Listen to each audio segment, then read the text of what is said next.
All right, TNT hockey analyst Eddie O, who's a friend of the Ray and Dregs hockey podcast, is back for another crack here as we get ready for the second round. And Ray, I'm just going to get out of the way because this is one of these interviews, discussions where you guys get into storytelling mode, and eventually we'll look at Seattle and Dallas, and we'll look at the compelling playoff stories. But this is more about bringing a good friend of the podcast back into the mix. So have at it, Ray. It is amazing when somebody crosses your life one time. Yeah. And how that can last 20 years. So Eddie and I played together in Los Angeles for 6 months. Was it about 8? Yeah, because the Penguins, they needed a veteran forward, and they said Eddie O's our guy. I don't know what the hell they were looking time for. out here. Anyway. Time out. Let me add to this story. First off, it's great to be with you guys. And look, I'm on the World Wide Web. I see what people are asking. Who canceled on you guys because you called me and asked me to be on this award-winning? No, nobody canceled. What is this? No one. You get Emmys up there in Canada, or are they Joey Junos? What do you get up there? That's what I want to know. Okay. Yeah, well, Canadian Screen Awards, but I don't think we're up for that. Well, nobody canceled. I would vote because I spent half of my NHL career in the great country of Canada, of course, in Toronto for 3.5 years and almost 6 years in the PEG. So it's always great to be with you guys, and I appreciate you guys. I appreciate coming out of the bullpen there to bring in the old left-hander there. So the old spinner, the old left-hander. Yeah. But Eddie and I played 6-7 months in LA, and it was just like it was. I don't know. Just first of all, one of the easiest guys to hang around with. What? Maybe the biggest bet I ever lost individually to a person in my life. Really? Was in training camp. We were at Bushwood. Were we at Bushwood?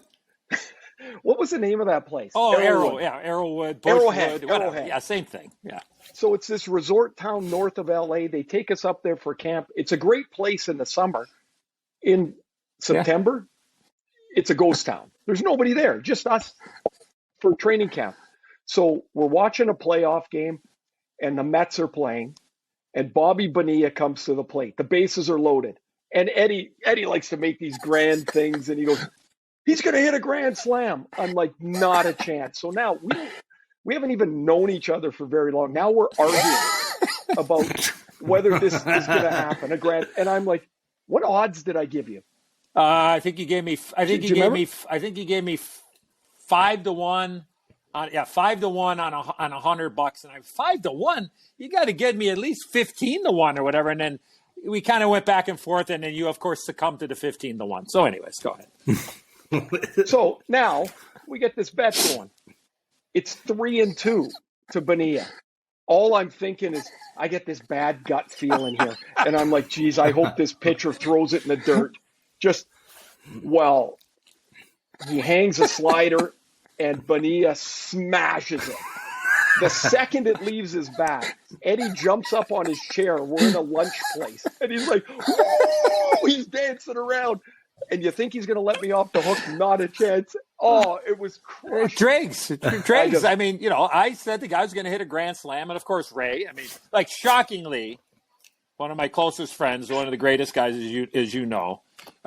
Shockingly, our personalities came together, and it was instantaneous. But look, I set up. I put my grapes on the table. I put my plums on the table, and Ray was like, "Oh, Edzo," and then Artie jumps in. "Oh, Edzo, you're out of your mind. What are you talking about? Bobby Bo? Who's he? He's gonna strike out, Edzo. He got a better chance of losing his bat on the next swing." I'm like, "Oh, shut up, Artie." And then Ray, "Okay, I'll bet you." So sure enough, but you know what? I mean, I won the bet. I got up there like Freddie Flintstone, and everybody was excited. And then Ray gave me, I think he gave me, 15 hundos. So that was a nice deal. And I think, was it quick or does it? Oh yeah, did the payment come in installments? Once we got back to mainland there, because we were in Bushwood for like 10 days, I got it. We hit the old ATM, and Ray paid up. So yeah, but then we went for dinner. So at some point, Ray got his money back. At some point. Yeah, for sure. The thing is, whoever was going to win that bet, the other guy was never going to hear the end of it. No. There was no question. Dregs, speaking of Kevin, Artie, we're talking about Kevin Stevens, of course, our great friend and longtime great National Hockey League player. But so we come to Chicago, and this is 96 now. So it's, we're Kings and Blackhawks. And I remember we're skating around in warmups, and, it was an early game. I think it was like 6 o'clock Central Time in Chicago. So we're out there for warmups at 5:40, 5:30. And we're skating around the rink. And in the old days, Chicago was, I say the old days, I'm going back to 96, but like they were one of the first teams to have the electronic ticker in the building, so you could see scores. Yeah. But at that time, they were putting up the NFL scores at that time. And, it'd be a few guys, might have had a couple of shekels on, some football games or whatever. So all they're skating around in the rink, and the music's blaring at the old, at the United Center. And all of a sudden I hear Kevin Stevens around the net in the corner, and Ray's over there. He's stretching he's Stretch Armstrong out there. He's stretching his groins. He's, real professional and whatever. And all of a sudden I hear, "Yo, Razor!" I'm like, "What's the Rays? What is he yelling?" I mean, I thought it was like the God. And it was George Burns, in the one movie there, He goes, Razor, you see that score in Kansas City? What? Score in Kansas City? What is this guy talking about? We need a field goal, Razor. We need a field goal. And I'm like, oh, no.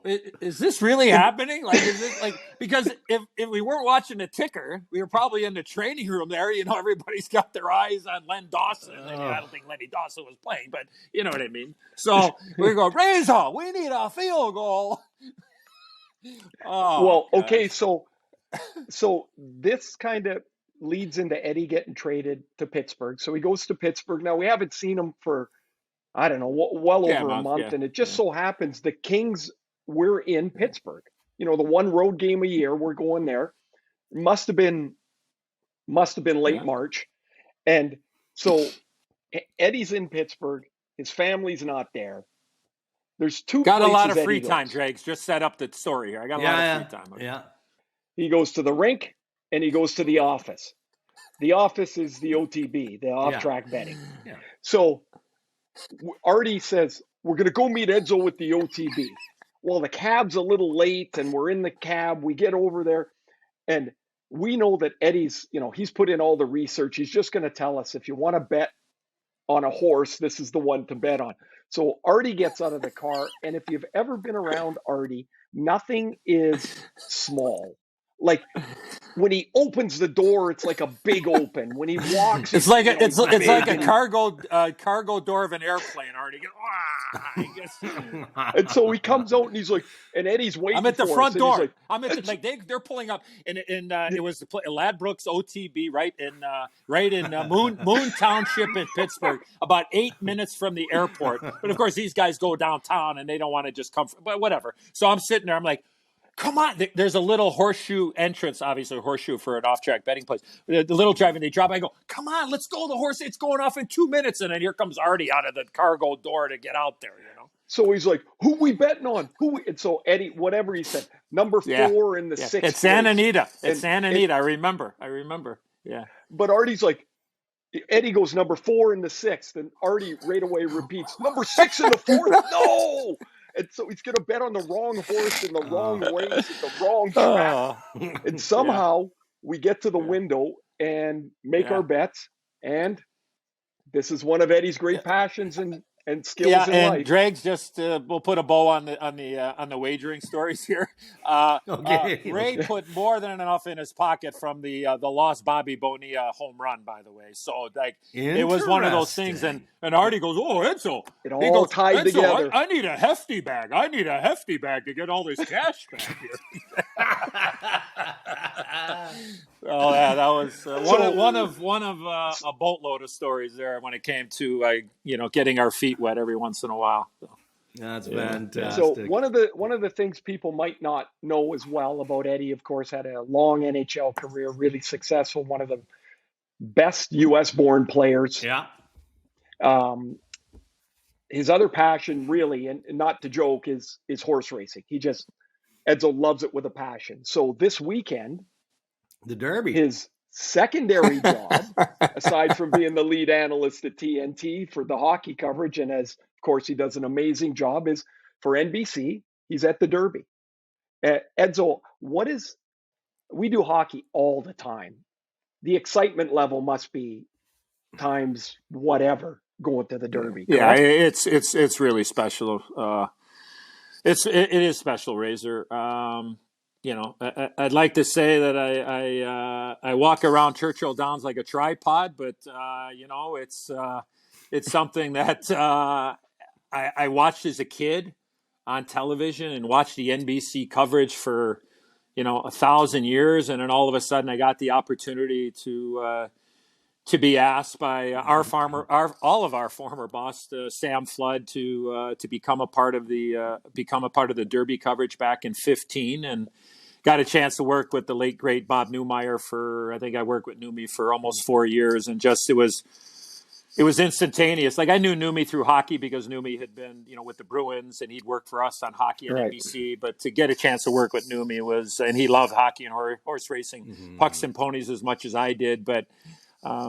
It is an event that there is so much preparation that goes into it, not just from my role as a handicapper and as an analyst, but just the behind the scenes, because you're catering to every possible demographic, for fashion and people and horse racing and those heartwarming stories and just all of those things. So this is an incredible time of year. And when NBC had hockey, as we did, and as you guys both, we were all teammates for a long period of time at NBC.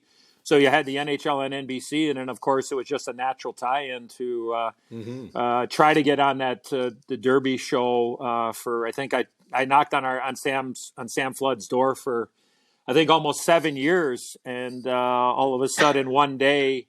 I don't think he realizes. I don't know if you guys know this. So I was part of the Rangers in '94. We won the Stanley Cup, and then the next year we went to training camp, and had an unbelievable training camp.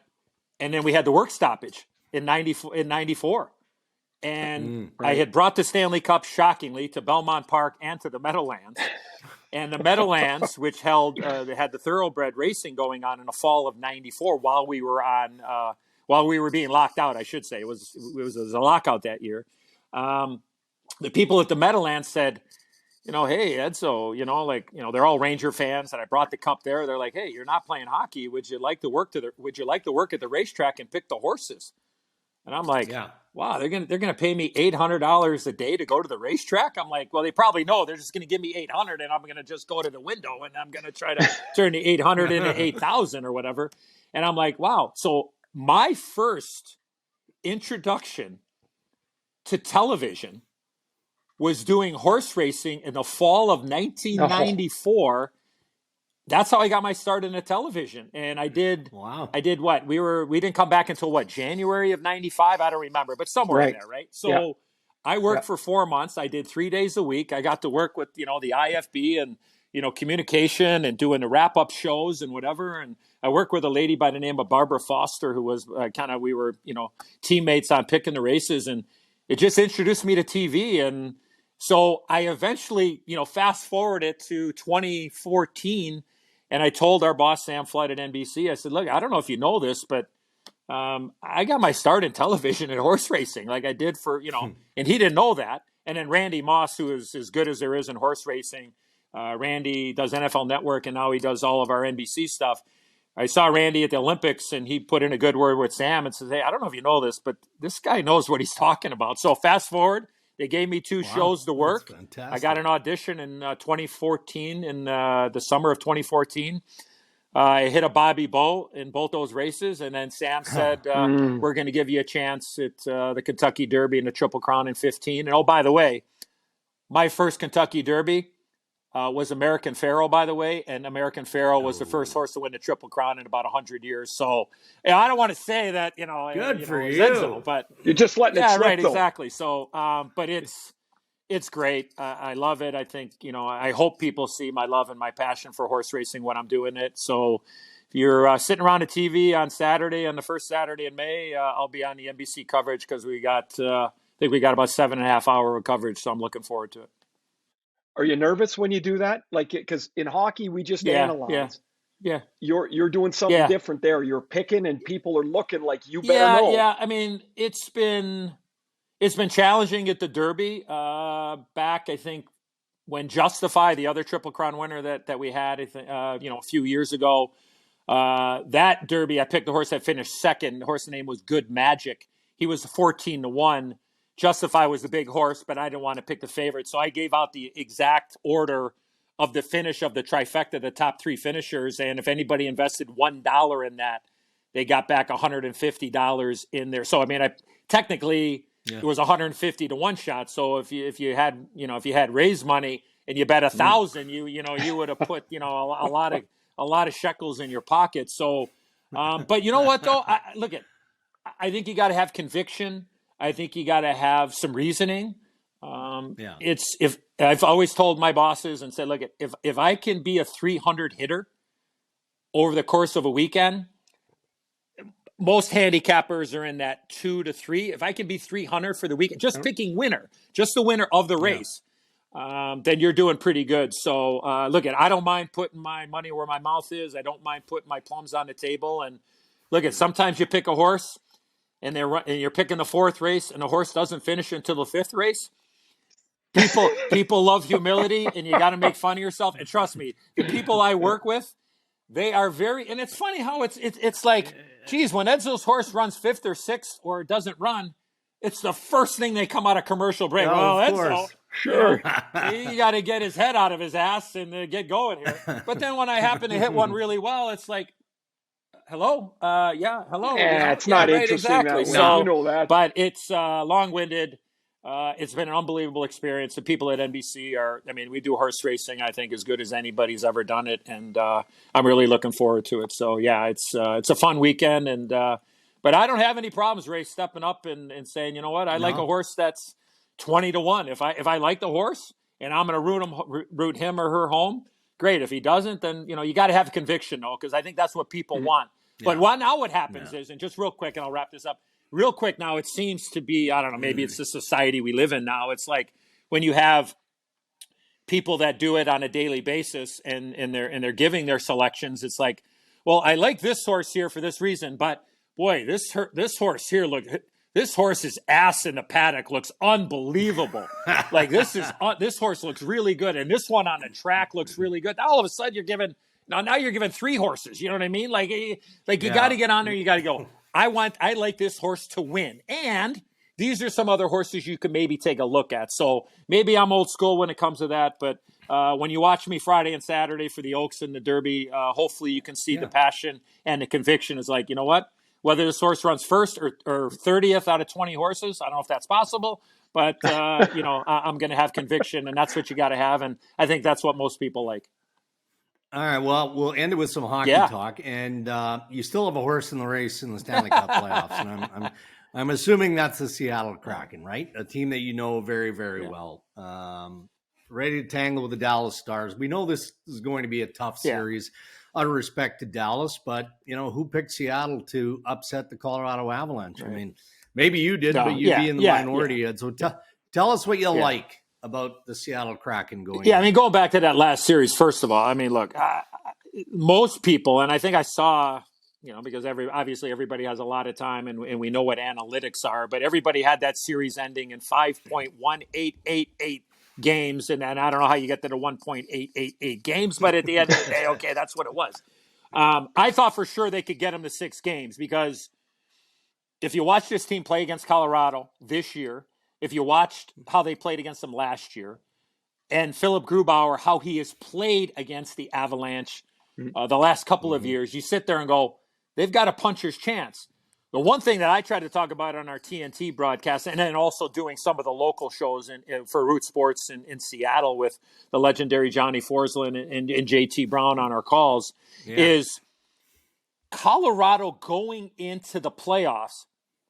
They played 7 games in the last 11 days of the regular season. Now, the one game was added on because of the snowstorm or the floods in Nashville. Now it was the flood. Right, exactly. So there were those extra games at the end of the year. And I just thought, and I said this, they seem to be all out at the end of the year. Now, I know they had the 3 games or the 3 days off before they played them, before the Seattle in Colorado ended up playing in round 1.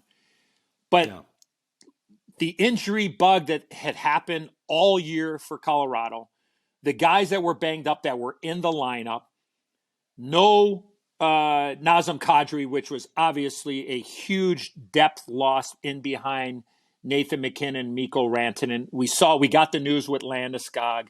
Josh Manson was playing, he was playing on one leg. Eric Johnson was playing on no legs. Jack Johnson got hurt.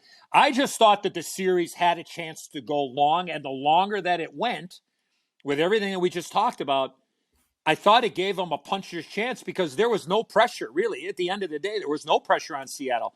And the way that they played in Colorado and the way they played on the road, I thought they were very comfortable. And look they could have, and I know Game 7, the numbers, the optics in the first period, it was all Colorado in Game 7. No question. They were up against the ropes. I mean, they were.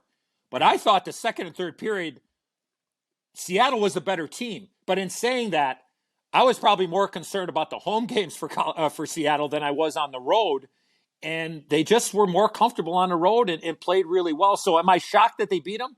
I'm not. Am I surprised? Yeah, I'm surprised. I mean, Colorado. Yeah. Look, you could argue McKinnon, Makar.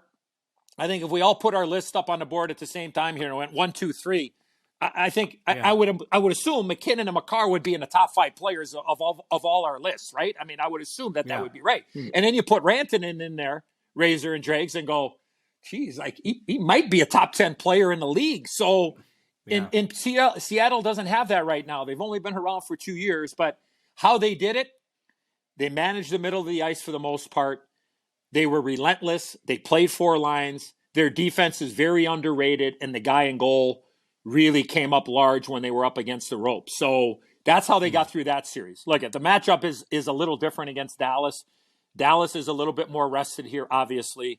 They've got more depth. They're a lot more healthy. I would assume that Joe Pavelski plays at some point in the series. Maybe he's going to play Game 1. I don't know if he's going to play or not. And the guy in goal, Ray, I don't know what you think, but would you look right now with everything that took place, like, is he the guy right now as far as goalies that everybody would say he's the best goalie remaining in the playoffs? I mean, is that fair? Yeah, I can't think of anybody I'd take in front of him. Right. He really had. I like Eddie. I like the goalies that have a presence to their game as well. Like when he stands there, he just looks like he commands the net, and I think the team really feeds off him. Now, I got 2 things about Seattle that I want to ask. Like, one is, I never saw them scoring like this. Like they score at a rate. Like I thought they were going to be fast and aggressive, and I don't mean in the playoffs. I mean generally speaking. I thought, man, they're going to be hard to play. But man, I did not see this offense. Did it catch you at all? Honestly, it didn't because, and again, I mean, your wife, Cammie, was in Seattle the first year, and you see all the moves that Ronnie, the legendary Ronnie Francis, the man in charge, and I got to get a primary assist to my brother. You got to give him some. I got to give my brother Ricky VP. Because Ricky will not let you. Ricky will not let you. Look at all full disclosure. Yes, he is the smartest Olczyk. We know that. He went to Brown. He went to Cornell. I know. I get it. It's the closest I ever got to an Ivy League school was standing next to my brother. I understand that. But like at the start of the year, I will say this, is that there seemed to be this, I don't even know what the right word is, but it just the sense that how is Seattle doing this? It's the same team from last year. Yeah. It's not the same team. Most importantly, they got Jaden Schwartz back, who was hurt the majority of the year. They lost Tanev for the majority of the year. You got 2 guys that Schwartz for sure top 6. Tanev can bounce up and down the lineup, and he gives you a little bit of a different look that you need, especially come playoff time. So they didn't have those guys. They brought in Matty Beniers, right? At the end of last year, he got 10 games or whatever, 9, whatever it was. Then you added Bjorkstrand. You added Burakovsky. So just take the forwards right there, Ray, to your question and your thought. Like those 5 guys have all of a sudden taken a team that was offensively challenged. They're going to have the puck way more now than they did last year. Now, taking it a step further, they brought in Justin Schultz. they traded Gio to Toronto, and that opened up the door for Vince Dunn, who had a career year this year. And they paired him with who I think a guy that doesn't get enough credit for how good he is defensively, and that's Adam Larson. To see him every day and to see the impact he has on that team. So Larson and Dunn, I don't know if that's a country group or not. Well, wait, no, that's Brooks and Dunn. Sorry, okay, Yeah, I'm bad. Close. I know you do that a little bit, Eddie, but it's close. I know. It's what happens when you get old. Ray! But so it's a way different team. It's just it's not what they were last year. So was I surprised that, that they scored as much as they did, especially 5-on-5? Yeah, I guess I can. But then I'll just take it a step further and I'll wrap up. They pick up Eli Tolvanen, a guy that never, and I talked to the guy. He never got a sniff in the top 6 in Nashville. Never. And they picked him up on waivers and said, you know what? Yeah, he can shoot. But here's the thing. He came to Seattle. He didn't get in the lineup for the first 22 days of the season. He didn't play. And all of a sudden they put him in, and they put him in with Yanni Gourde. And that guy, just so everybody, Yanni Gourde is the, that's the, the straw that stirs the drink, so to speak. That guy's, he's the heartbeat of that team without question. So you add him, and then you get Daniel Sprong, who's a shoot first type mentality guy.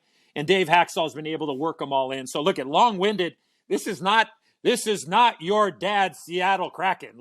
This is this year is just, it's a way different team, and they play fast. And Martin Jones did an unbelievable job when he was handed the rock to run for the games. Gruby was hurt for a while, Philip Grubauer. But then the last 20 games of the regular season, Gruby kind of found his groovy. He found his groove, and he just was lights out. So honestly, Ray, I'm not surprised at how well the depth, and I didn't even mention Jared McCann, who had 40 goals, in the season, and just the contributions, and Jordan Eberle working with Matty Beniers, like that. There's just so many good stories for them. And they're playing with house money right now. There's no doubt about it. And they're a dangerous team because they can skate. They're relentless. The guy in goal is playing pretty good. And there's an unbelievable confidence going on right now. So they're going to have their hands full, no doubt. But this will be an interesting series. I think unfortunate for Seattle, they got to play right away tonight. Yeah. They do get a couple of days in between games 2 and 3, which would be very large for them. And we know, when you get a chance in the playoffs, anytime you can get rest, I don't care what anybody says, you'd rather have 3 or 4 or 5 days off than sit there and go 7 games and then jump right back in against a team that is big, is fast, is mobile, and has got a guy in goal. Yeah. It's going to be a battle for him. There's no doubt about it. Last one, really quick. Why does it have to be quick? This is your podcast. Why does it have to be quick? Because I know Eddie, you got a snack and a piece of cake waiting for you. That we didn't get to this. Does anyone love cake more? Okay, first off, I want to know. It's a simple question. No, but I'm gonna live in today's society. Ray, are you insinuating that I might be a few pounds over? I mean, is that what you're saying? No, I'm saying I've never seen a piece of cake disappear faster. I know. It's like sparks coming out of there. Excuse me. Can you get him another fork? It seems to be the prongs have been worn out since he is. Good thing it's not a metal plate. It'd be. Okay, now first off, love that chocolate cake. A chocolate fudge cake. He's double D. You're RF. I'm EO. But that question is not PC. I'm just telling you right now. Okay, I'm just letting you know. But first, because we love each other and it's been too long. I like cake. I mean, what's wrong with that? I mean, I'm a cake guy. I like chocolate cake. You're right. And if there's a cake in the house, and actually, yesterday was the real Ed Olczyk's birthday. My dad, by the way. The real Ed Olczyk. 81 years young. He misses my mom every day since she passed a couple of years ago. And but the best part about the celebration we're going to have tonight for my dad, if I can get a little sensitive here and emotional, we're going to have everybody at the restaurant tonight we're going, and there will be 4 Eddie Olczyks in the restaurant. So my dad, myself, my son Eddie, and his son Eddie. So My dad will celebrate with his son, his grandson, and his great-grandson tonight at dinner. So I'm not sure what kind of cake my wife ordered for my dad, because I maybe should know this. Okay, and I'm okay. I'm -1 on Olczyk. We are all guilty of this. I don't know what my dad's favorite cake is. Okay, but the chances are is I'm going to have a healthy piece, Ray. And every time I go like this, I'm going to go, Ray, Ray. I don't even have another question. I'm going to leave it on that. Hey, can I ask back a question? Of the bus, if I ever walked up to the front of the bus or walked to the other side of the room to go pick up some tape, Eddie'd be, Ray! Well, can I ask a question? Like, I mean, look, I got a lot of free time. I don't really I got a lot of free time. Ray, you don't have any free time, because every time I turn on ESPN, and you're doing an amazing job, buddy. I sent you that text the other day. You're knocking it out of the park as always, and I'm happy for you and Cammy and everything. And Dregs, you're unbelievable. Seeing you on the desk all the time when I'm watching, but I got a lot of free time. Ray and Ray, Dregs and Edzo, or Ray, Edzo, and Dregs? That's interesting. I don't know. This is a business proposition. Okay, can I tell everybody real quick? And I know we're pressed on time. I didn't see any commercials run here. I don't know what's going on with a podcast and what the end game is. But I'll just say this: take people in, folks. Just for I'm not tech savvy. I don't have. I didn't know how to turn the camera on, the mute things on, but I can hear everybody. And somebody's taking a shot. Edzo, he's getting close. It's play by play. Okay, 2 minutes left to go. Okay, now will he get to the camera? Will he press the button? Okay, it took me a while. I understand that. I'm getting up to speed on what is going on. As long as because when I go to Uber Eats, I can get my food. I can do that. So I'm working on getting to the iPad or whatever I'm using here. Ray, let me just say the Dregs too.